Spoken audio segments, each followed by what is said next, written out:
Evelyn Price swore she'd never come back to Ashford Hollow. But the letter dragged her here anyway.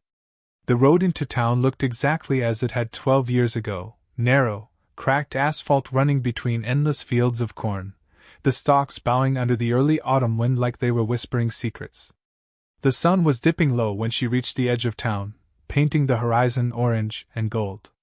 Her grandmother's farmhouse sat alone at the end of a dirt road, half swallowed by overgrown grass. Its once white paint was now chipped gray, the windows streaked with dust. Evelyn killed the engine and just sat there for a moment, staring at it. The place felt less like a home and more like a memory she tried to forget. She finally stepped out, the crunch of gravel sounding deafening in the silence. Inside, the house smelled like it had been sealed in time, old wood, faint mildew, something earthy she couldn't place. The floorboards groaned beneath her feet. The kitchen table was still there, scratched and stained with age. Evelyn brushed her fingers over it, and flashes of childhood came back, sitting here with Claire, her best friend, scribbling spells into notebooks, daring each other to go outside after midnight. Claire. Evelyn felt a pang in her chest. She hadn't seen or spoken to her in 12 years, not since that night. Not since the last time the blood moon had risen over Ashford Hollow. She pulled the letter from her pocket again and read it for what must have been the 100th time. Evelyn. The blood moon rises soon. We need to finish what we started, or it will finish us. Claire. No explanation, no apology, just that cryptic message. She heard a noise outside. Her breath caught, but when she peered through the window, she saw her, Claire, standing by the oak tree in the backyard. Evelyn stepped outside slowly, her boots crunching against the dry grass. Claire looked older, thinner, her hair pulled back in a messy bun, her face pale. But her eyes were the same. Haunted, but familiar. You came, Claire said softly. You sent me that letter, Evelyn replied. Her voice sounded harsher than she intended. What do you mean by finish what we started?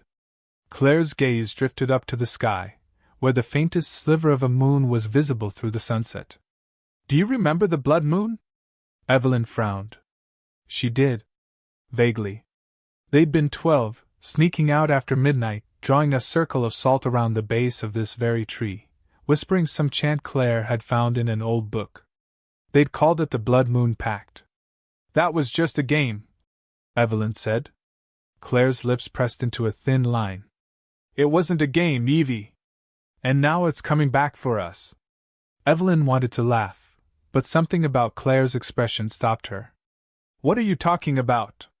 Claire opened her mouth to answer, but then a sound cut through the air, a horrible, high-pitched scream from somewhere deep in the woods. Evelyn froze. It didn't sound like an animal. Claire's face went pale. She took Evelyn's hand, her grip cold and trembling. That's why you're here, Claire whispered. Because this time, it won't stop with me. That night, Evelyn couldn't sleep. She lay awake in the upstairs bedroom, staring at the cracked ceiling while the old house creaked and sighed around her. Every sound made her tense, the groan of the rafters, the soft rattle of the wind chimes outside. It felt wrong being here again. At some point, she must have dozed off, because when she opened her eyes again, the room was glowing red. She sat up fast.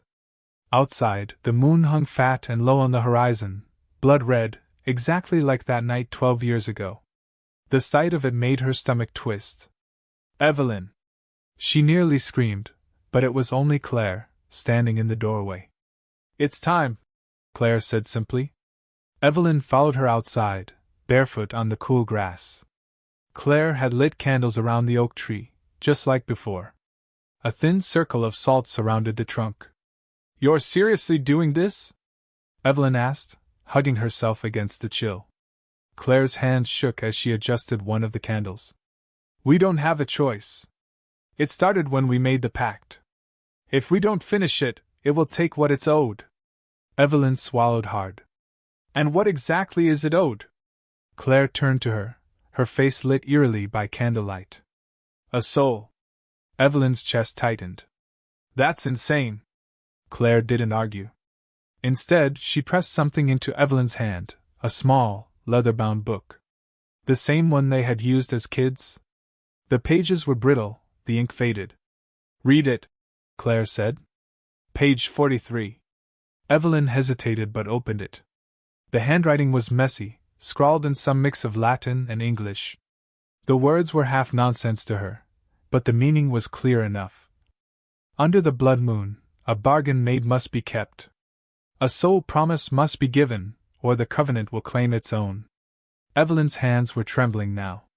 "We were kids. We didn't know what we were doing." "That doesn't matter," Claire whispered.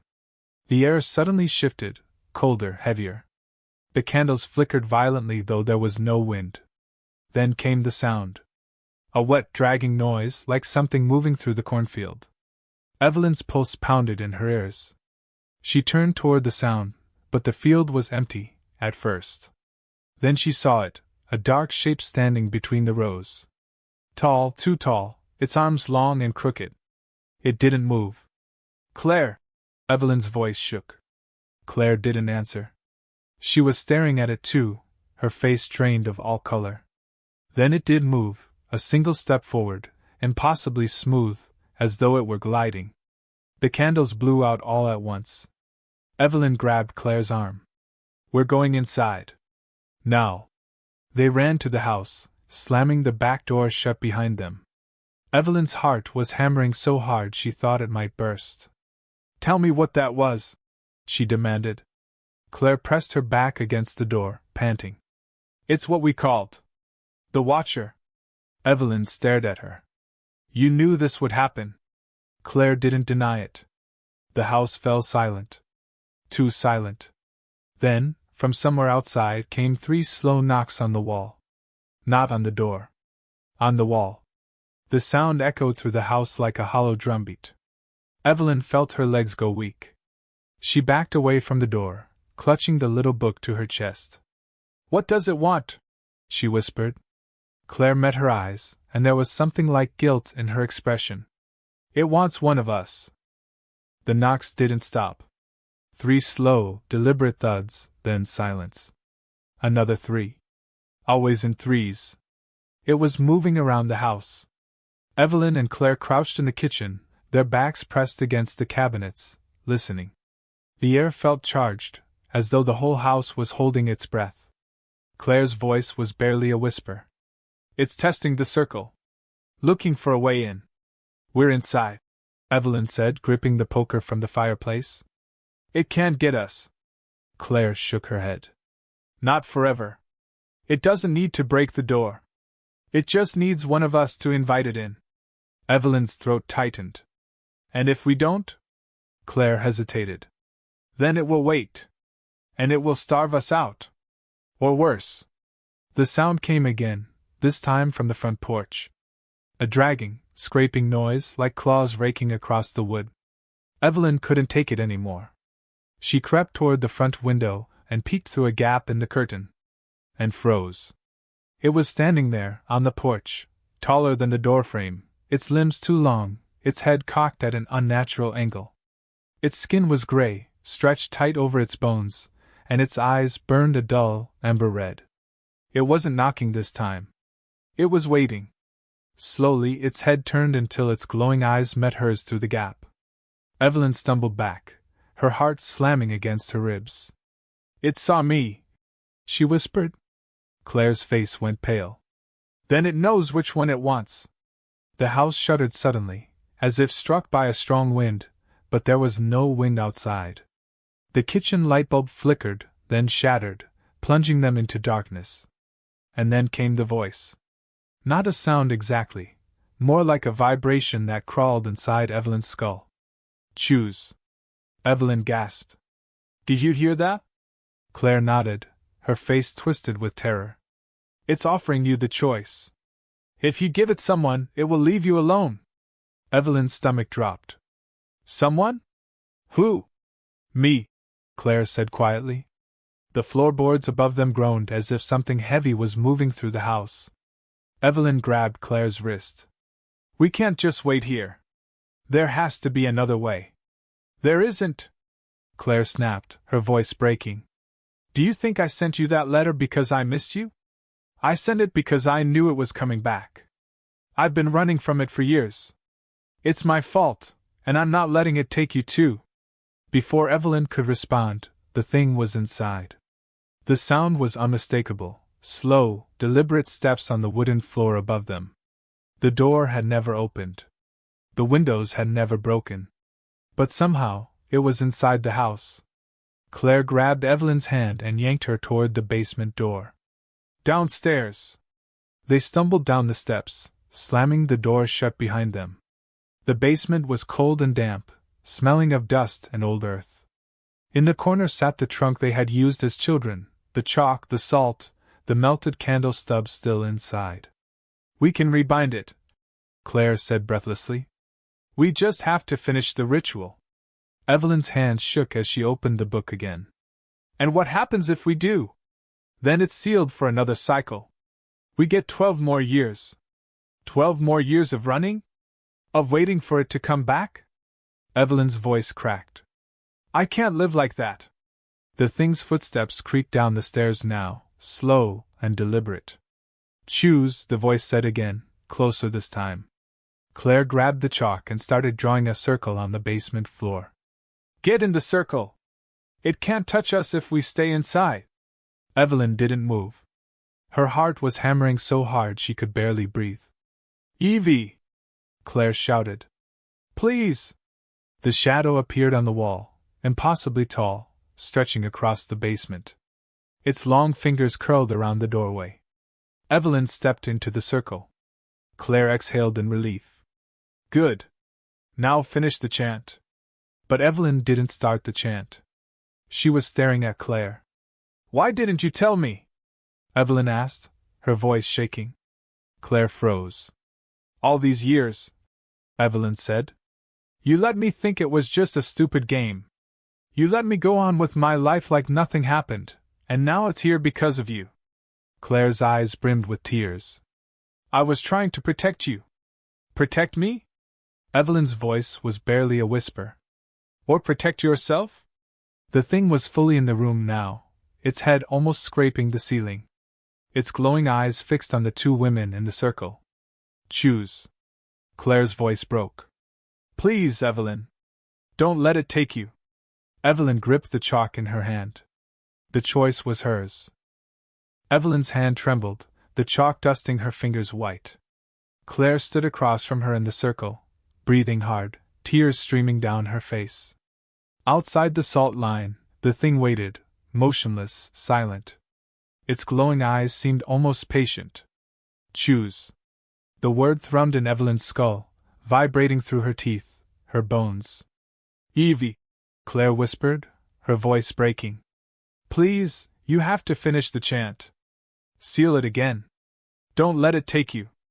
Evelyn stared at her friend, the girl who had once been her entire world, the girl who had dragged her into this nightmare 12 years ago, the girl who had begged for help now that the nightmare had come back. You lied to me, Evelyn said, her voice low but steady. Claire flinched. I was 12. I didn't understand what it meant either. I just knew that if we gave it something, it would grant what we asked for. You asked for nothing, Evelyn whispered. But I asked for my mom to live. Claire nodded, her face pale. And she did. Evelyn, don't you see? The price was already paid, by someone else. We just have to keep it from taking us. Evelyn's throat felt tight. She remembered her mother waking up after her surgery, the doctors saying it was a miracle. She remembered hugging her mom, crying, believing in hope again. And now, here was the cost. Someone else paid for it, Evelyn said slowly. Not me. Not you. Someone we never even knew. Claire's lips trembled. Please. Don't let it take you. Take me instead if you have to. Just finish the ritual and give it what it wants. The thing took a single step closer. The floorboards groaned under its weight. Choose. The candles around the circle guttered, their flames shrinking. Evelyn knew what she had to do. She bent down and completed the last line of the circle, closing them both inside. The thing tilted its head, as though curious. Then Evelyn stepped forward, across the salt line. Claire screamed. No! Evelyn! The thing moved fast, impossibly fast. Its skeletal hand reached out and touched Evelyn's forehead. The world went silent. For one terrible moment, Evelyn felt as though her body was weightless, hollow, a shell being emptied from the inside out. Her memories flashed, her childhood, her mother's face, her first kiss, everything that made her her, and then they stopped. She fell to her knees, shaking. The thing turned to Claire. For a moment, Claire thought it would take her too. But it didn't. It straightened, its ember eyes flickering once, and then it simply vanished. The air went still, the basement quiet again. The candles went out. Claire crawled to Evelyn, sobbing. Evie! Say something! But Evelyn just stared at her, her expression blank. Her pupils were wide, her lips parted slightly as though she were still listening to something Claire couldn't hear. When Claire touched her, Evelyn flinched violently, scrambling backward like a frightened animal. It's gone, Claire said softly. You did it. You saved us. But Evelyn didn't answer. 3 weeks later, Claire buried Evelyn in the town cemetery. At least, that's what she told everyone. Because the thing that had walked out of that basement was not Evelyn. The doctors had called it catatonia, a mental break from stress. They said Evelyn's blank stare, her refusal to speak, her habit of standing at the window all night watching the sky, were symptoms of trauma. But Claire knew better. On the night of the next new moon, Claire drove past the farmhouse again. She saw Evelyn standing in the yard barefoot in the frost, her head tilted at the exact same angle as the thing that had hunted them. The sight made Claire slam on the brakes. And that's when Evelyn finally smiled, a slow, unnatural curve of the lips that was nothing like her old friend's smile. Claire drove away without looking back. Closing image. Months later, when the blood moon rose again, a neighbor reported seeing Evelyn in the cornfield, walking slowly between the rows, her arms dangling too long, her head cocked just slightly to the side. Watching. Waiting.